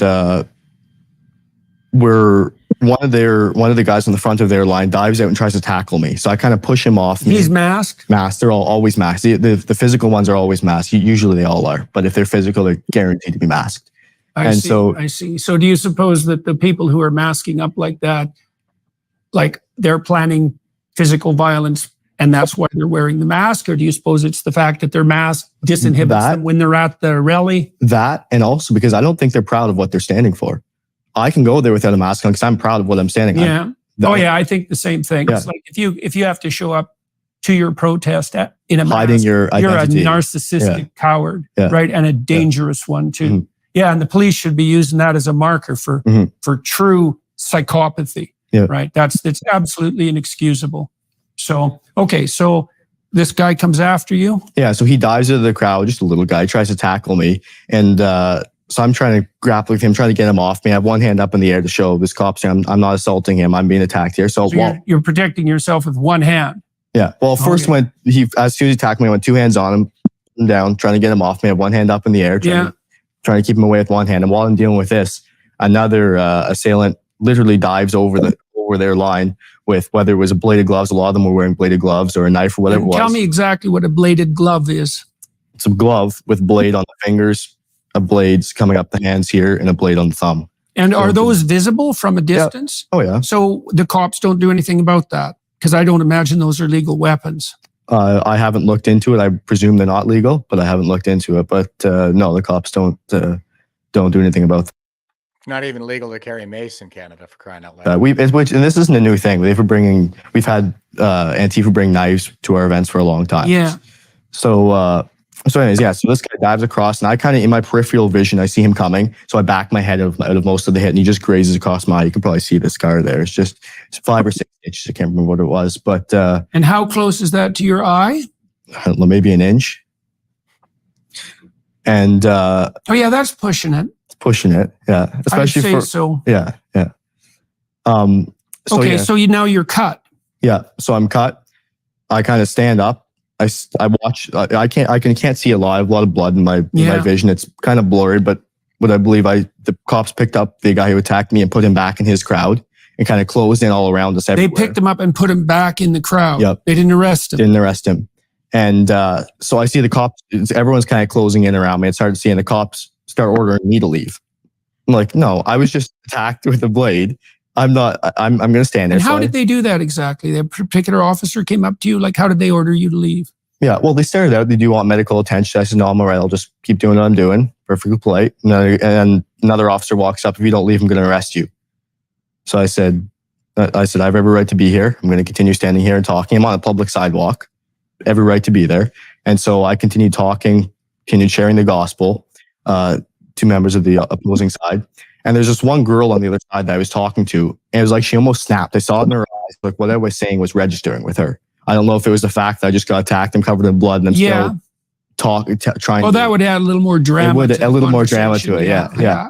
And so it seemed to hit home. So I just continued talking to her, and there's a veteran beside me. We call him Wild Bill. He's a combat veteran. He's airborne, and the cops tell him to leave, and he says he's not leaving my side. And at this point, he's bleeding too, because what they did is they had an umbrella and they broke the umbrella off. It had a spear point like that at the end, not an actual spear point, but very pointy umbrella. And they basically fabricated into a spear, and they were trying to stab us with that. And they caught him in the hand. His hand was all bloody from it. And so the cops tell him, if you don't leave, you're going to be arrested. And he says, I'm not leaving his side. Don't imagine they were scaring him that much. No, I think he's seen a lot worse than Antifa and the Toronto police. But so yeah, they arrested him, placed him under arrest, and then 30 seconds later placed me under arrest. And did they tell you what the charge was? Well, that's a funny thing. So at the time, they told me it was obstruction. Obstruction of what? That's a general charge, obstruction of justice. How exactly, I don't know. And then when they went to book me into the cell, to the holding cell, they told me it was breach of the peace, and they told the crowd that it was for assault. So, for assault. Yeah, so put that together. Okay, so they trot you off to jail, and so you're wondering what's going on, I presume? Yeah, I mean, I was on the ground here trying to do interviews, and somebody runs up and they tap my shoulder. They tell me that Nick is being assaulted on the wrong side of the line, and he's trapped. Wrong side of the line, meaning? Meaning the police have excluded him in with the counter protest, and like he was saying, they blocked off certain members of our crowd, and at the time it happened to be him and Wild Bill. So I run over there, and Bill. He's a character. This is ridiculous, man. You guys, Wild Bill and Billboard-Chris and the Alexander brothers, right? Out there causing trouble. So yeah, I run over there, and I tell the police, I say, who's in charge here? Is there a sergeant? I need to talk to somebody. And they all just stare blankly over my shoulder, as they always do. And finally, I have a megaphone, so I just start using that to make it very clear. There's cameras, there's reporters all around me, and I'm like, I need to speak to a officer in charge. So finally, a sergeant comes up and he starts talking to me, and I tell them. And what was the tenor of that conversation? Again, because we have this weird situation where, as far as you guys are concerned, the police, at least secretly, are somewhat predisposed to be positive to you, and so now you're putting this guy on the spot because your brother's arrested. He isn't even arrested at this point. This is where I realize that something's about to happen, and I go up to him and I tell him, "Look, the policeman." Yeah, I tell him, "Look, my brother's across the line there. I'm the organizer of this event. I've been talking to you guys for 2 months. You've already kind of betrayed us here, and I need to go speak to my brother. So let me open up the line. Let me go through. If you want to bring an escort because you're worried I'm going to start agitating, that's fine. Do that."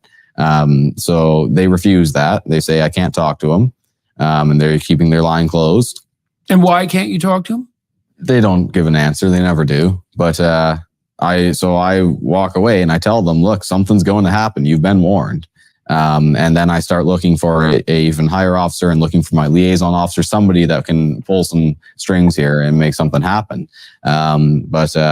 Anyways, about 10 minutes later, as I'm doing my thing, somebody runs up to me again and they're like, your brother's bleeding. So I go over there and I see the blood pouring down his face. And I asked the cops what happened. And I was pretty mad at the time, but I hadn't lost my temper. I was still fully under control, and I'm actually still conducting interviews while doing this. And then I get a hand reaches over from the other side of the police line and taps me, and it's Wild Bill, the veteran. And he hands me his keys, and he says, I love you, Josh, but they're arresting me now.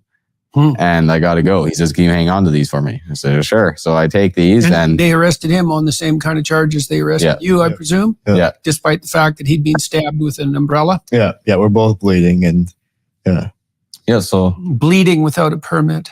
Yeah. Yeah. It's crime. Yeah. That's about the size of it, I'd say, Bill. And anyway, I thought that was fabulous. You got an honorable mention or two there on the Jordan Peterson podcast for your involvement with this particular protest.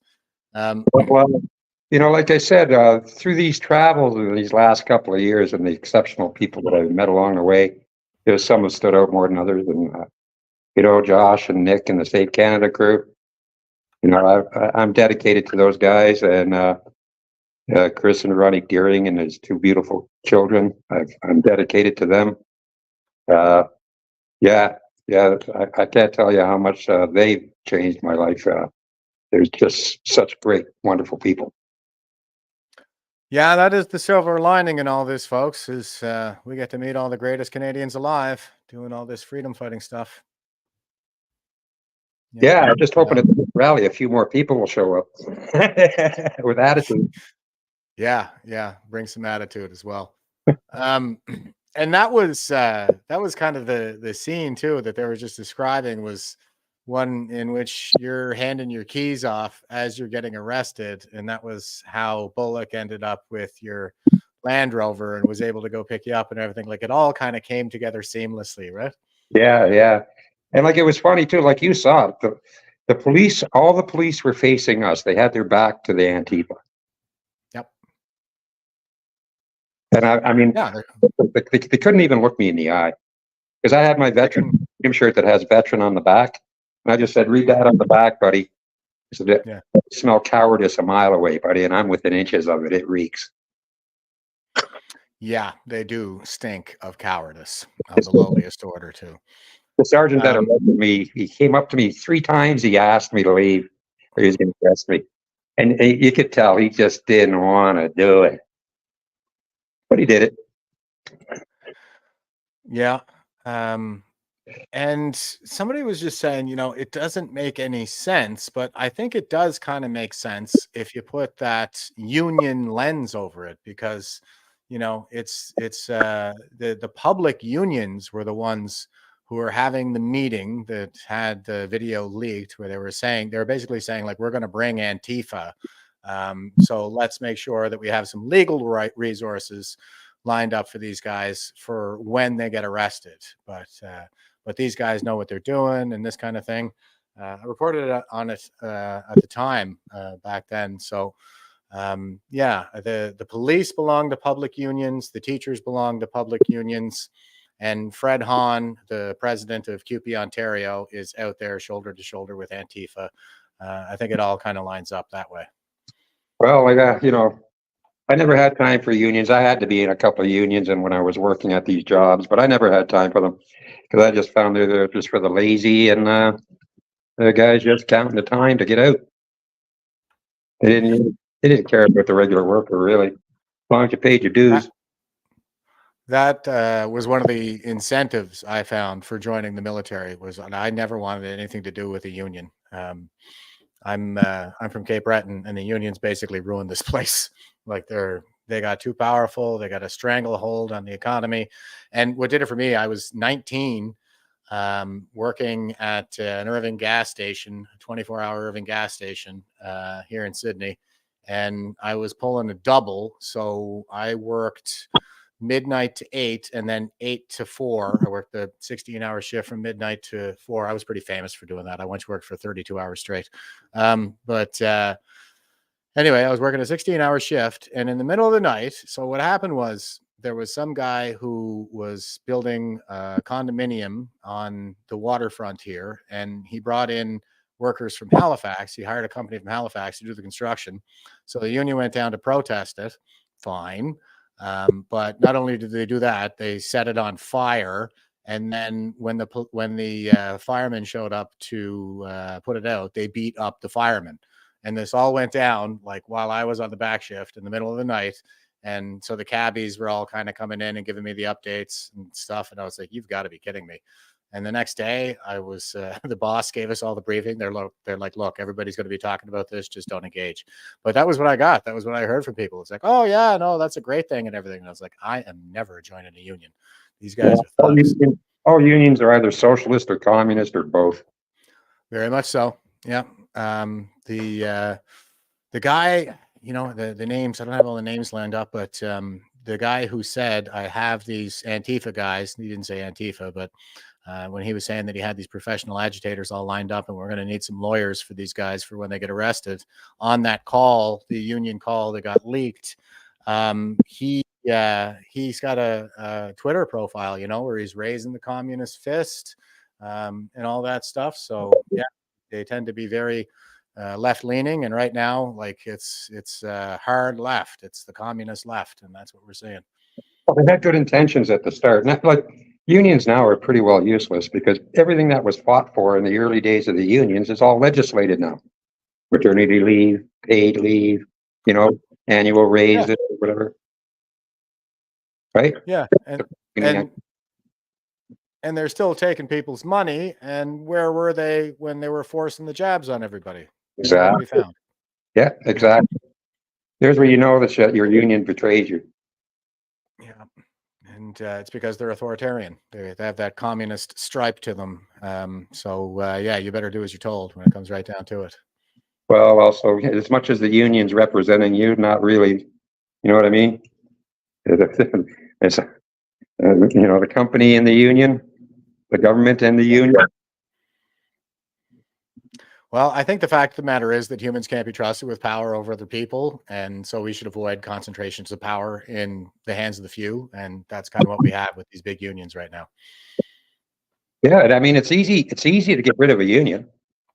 It is. Well, Colleen was just saying my hubby fought to keep a union out of the facilities guys at Nortel back in the 80s, and his side won. Well, that's good. And that's probably why Nortel was so successful there until the Chinese got a hold of that. And I'm pretty sure it's Huawei now. Well, Honda and Alliston is non-union. And they've even told the government if they unionize, they're just going to pull up and leave. Good. I think they need their wings clipped, man. I think they served their purpose back in the day, but considering like you said, everything's legislated now. Considering the federal government and the provincial government just gave Honda $10.5 billion. God. It's mercantilism, fascism, the lucrative merger of corporation and state. Yep. Give us this or we'll leave. Yeah. And they count on the unions to get those votes out, and apparently to go counter demonstrate whenever one of the government's key agenda points is being protested, like the sexualization and mutilation of children. They all came out against that. The unions did. Yeah. Oh yeah. Yeah, but I mean, I believe the union's just destroyed itself, because I'm telling you right now, there's many union members that are going, what is this bullshit? Yeah. They're getting ripped off. Yeah. What do you mean I'm going to go counter protest parents standing up for their children's rights? Are you out of your freaking mind? Yeah. But then you got the crazy, in the unions too. You got your extremists in the unions. They seem to be the people running the unions. I don't know if the rank and file are necessarily on board with this stuff, but they're being told. Well, unions are just like governments. You know what? You vote them in, you go back to work, you go back to sleep, drilling in the parts. You don't really pay attention to what's going on, right? Yeah. So, the dictator's running the union. The price of apathy toward public affairs is to be ruled by evil men. Correct.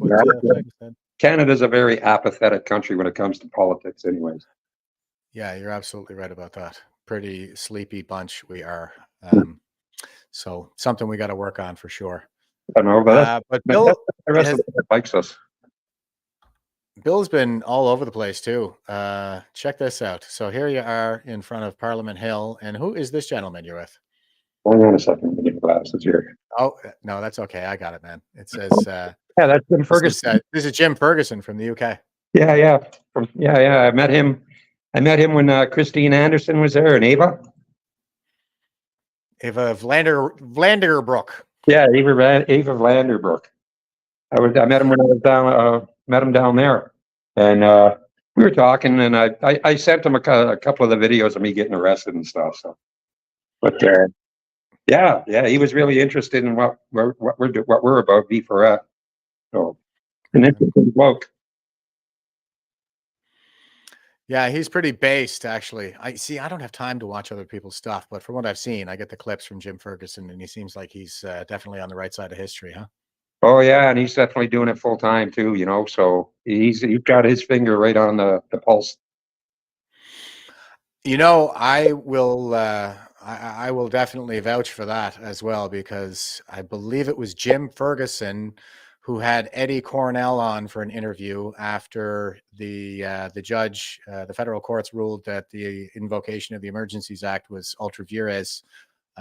He had Eddie, the co-applicant in that case, on his live stream before I even got to him. Oh yeah, like Jim knows a lot of people here. Like he made a lot of friends. Yeah, it's that's the great thing about all this is we get to meet all the greatest people alive, man. It's incredible. Yeah, it is incredible the people that I've met. Important people too, as far as the world goes, right? Our world, anyways. Like I said, Christine Anderson, Ava, hey, even Jared McKenzie. He's famous now. Oh yeah, for sure. I was just in Halifax last week checking out Jeremy's current court case there, where they have the motion to stay the charges on grounds of abuse of process. And I saw Strang on the stand and a few of the other people involved while I were there, like the key people that were involved. I had to get the heck out of Dodge because of the big storm coming in. But they haven't decided that yet, though, right? They haven't made the final decision. No, they just had their last day in court for that proceeding yesterday, and it'll probably take a couple of weeks for the judge to give a written decision on that, I would imagine. But from what I saw, like, man, Strang perjured himself 6 ways to Sunday within 5 minutes of swearing on the Bible. Like, it was freaking gross. I don't think he's going to have any credibility with the courts. I don't know how he could. Yeah, exactly. And that's what's the decision is going to be based on all of that false information. Yep. He said all kinds of things too. Like, I couldn't believe we did a stream on it there a few days ago. Me and a couple of the other guys that I was hanging out with during that trip, Glenn Jessam and Peter McIsaac, a couple of strong freedom fighters out here in the Atlantic coast, and we were all kind of observing the same thing. Like, Strang was because Foda, the lawyer, he asked him on a few things. He was really good. He would kind of take him around in a big circle, like not really.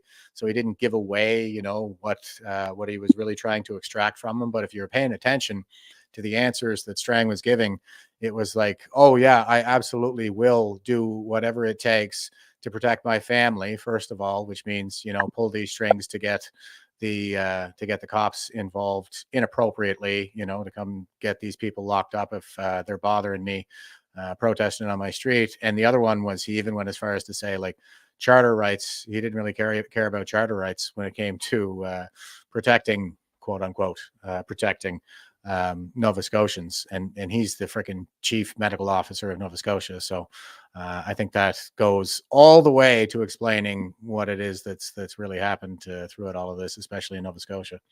Oh, sure. They're coming out in the trial, and hey, like, they were across the street protesting. They weren't even right at his front gate, right? No, they were on the street. They were not. I saw some of the video, and they were on the street. They were not on his property, though. They didn't go up and ring the bell. They didn't knock on the door. There were a couple of phone calls that were made, like two. I mean, literally two. And all of that got them a criminal harassment charge, apparently. Yeah, I mean, Strang, he should have been arrested for calling all those cops. There's more cops than protesters. There were more cops than protesters. That is absolutely true.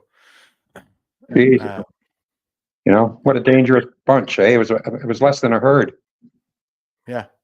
And Colleen is saying Jeremy and Morgan are heroes too. Yeah, you better believe it. They are some really strong freedom fighters. They got, locked up, strip searched. What do you call it? They were confined to like isolation, solitary confinement, for like 4 days. And you see, I think it was the day after they got arrested, they pushed the Strang Act through. It says it's illegal to protest outside government officials' house now in Nova Scotia. Nova Scotia's been absolutely tyrannical, man. Unreal. Yeah, it is unreal. They were the ones that, it was the Nova Scotia government. They passed another law when the trucker convoy was on its way. It's like, you're not allowed to protest on the side of the highway, wave a flag, any of that overpass stuff. Nope, you can't do that in Nova Scotia. Can't go out on the overpasses and support the truckers. Jesus Christ. Yeah. See, each province has its own tyrant, right? Yeah. And I think Nova Scotia is the most tyrannical province of all those in Canada. And I believe I am on the record in court as having said that during a recent application I did. So, He's the only sane one in the house, She's the only kid that actually can sort out this sandbox. Yeah, freaking unreal. And it is going to take that. That's really what it is going to take, is a lot of citizen engagement, I think, like that. Citizens Alliance in Nova Scotia, they have Strang in court now trying to get to judicial review of the measures that he imposed during COVID. And I think they got something like 2,500 pages in the disclosure. And I filed for like my own disclosure on the mask thing, and I got what they have. There's no rationale that's provided. There's no analysis, no briefing notes, nothing like that. They just give you like some report from the WHO, and apparently that forms the entire basis for the mask mandate. And it's pathetic. Like even the WHO assessed masks as having any kind of an effect with low confidence. So they just kind of did whatever they wanted to and pasted it over with, well, the WHO said so. Well, like I say, man, if the mask can't hide the smell of a fart, it's not going to stop a virus. Exactly. That's a point that I've made myself a few times. And speaking of bad smells, I thought I would go back to the star of our show here, Purse Nuggets, for another clip. So here she is in Ottawa. And this young man, these are the kinds of young people that really fill my heart with hope in all of this. But somebody put together a little clip show for us, so check this out. She's back. The crooked wheel rider. Back again. She just stole my flag, took it across the They street have the right video. there. Clearly wasn't me. Looks like her. Made its twin sister. Clearly wasn't me. That was you. Oh, clearly wasn't me. I dropped my joint somewhere. She said joint. You're actually gonna go pick that out. Wow. You're gonna pick up some stray joint off the floor. You sure that's yours? I hope it's not cartel weed. She's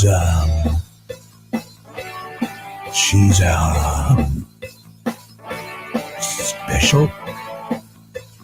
I can't have an opinion on this because TikTok community guideline. So just that say she's special. People's property. You're not allowed to touch it. You're not. These assholes! How do you be a veteran and then side with fascists afterwards? How fucking sad is that? What a waste of your veteran! Better than fucking a fat hooker.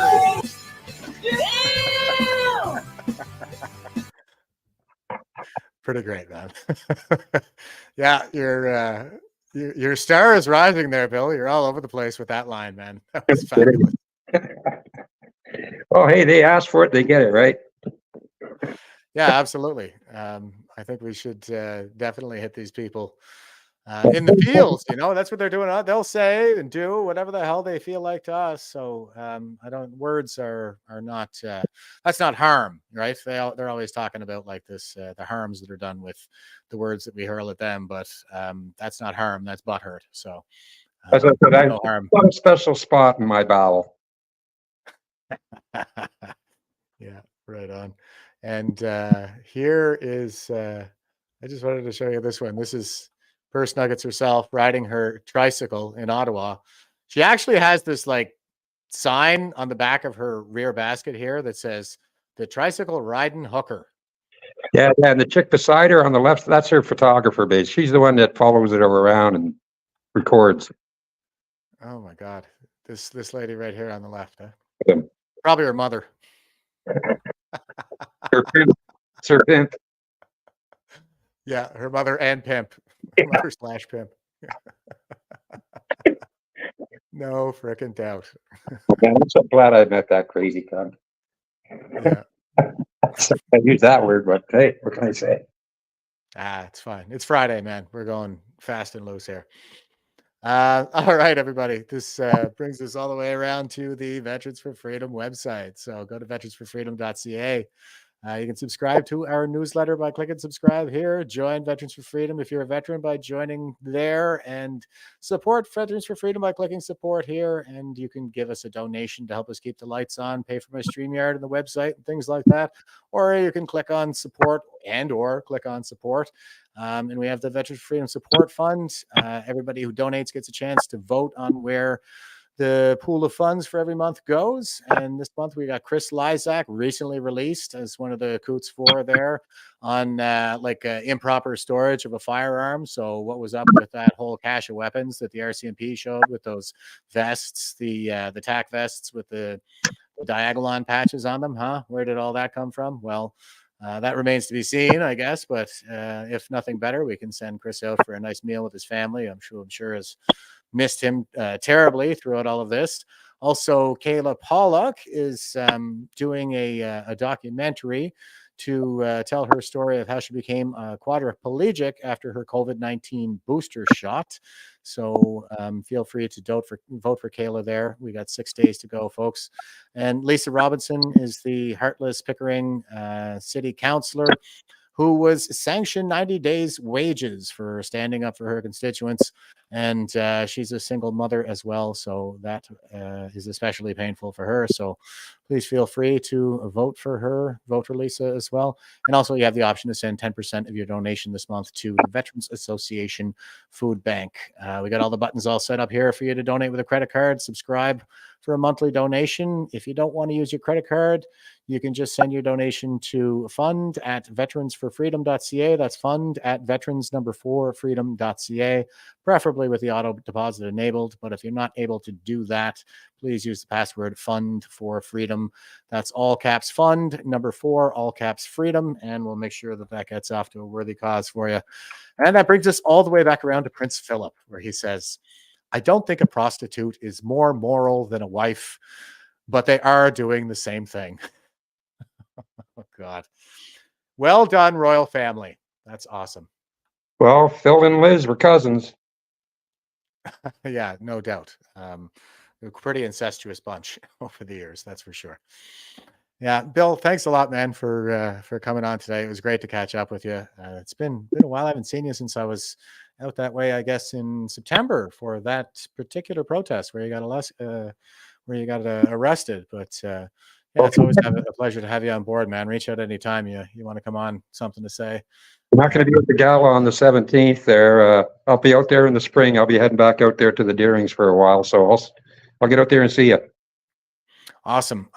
Maybe I'll meet you there and bring a guitar this time. I don't know if V is still with us in the chats there, but it would be great to come out and see the farm because I didn't get there this year. Too many balls in the air, guys, I'm afraid. And I'll find the balance at some point. No, I won't. I never do. Yeah, there'll be a lot of work going on there this summer. So yeah, I could use some hands. Yeah, for sure. That'd be awesome. Bill, I'll throw to you for the final thought there, brother. Go ahead. The final thought. Well, my final thought is still my only thought right now is on our children in Canada and what's being done to them and how they're being manipulated. And like I said, if we lose that generation, we've lost everything. So right. The fight's on. This is a serious fight. So yeah, you're absolutely right about that. Having more parents involved in this matter. We got to keep it at the local level. You got to start putting pressure on the school boards. Yeah. The Gipper, Ronald Reagan, said that we're always one generation away from losing our freedoms. So it seems to be the time is now. Mother of the Drummers is saying, thanks, Bill. Much respect to you. Rob is saying, great show, guys. Have a great weekend, everybody. // And Linda is saying, thank you, Bill, giving us the heart. And over on Rumble, we got Rebel Penny saying, thank you, guys, for a great show.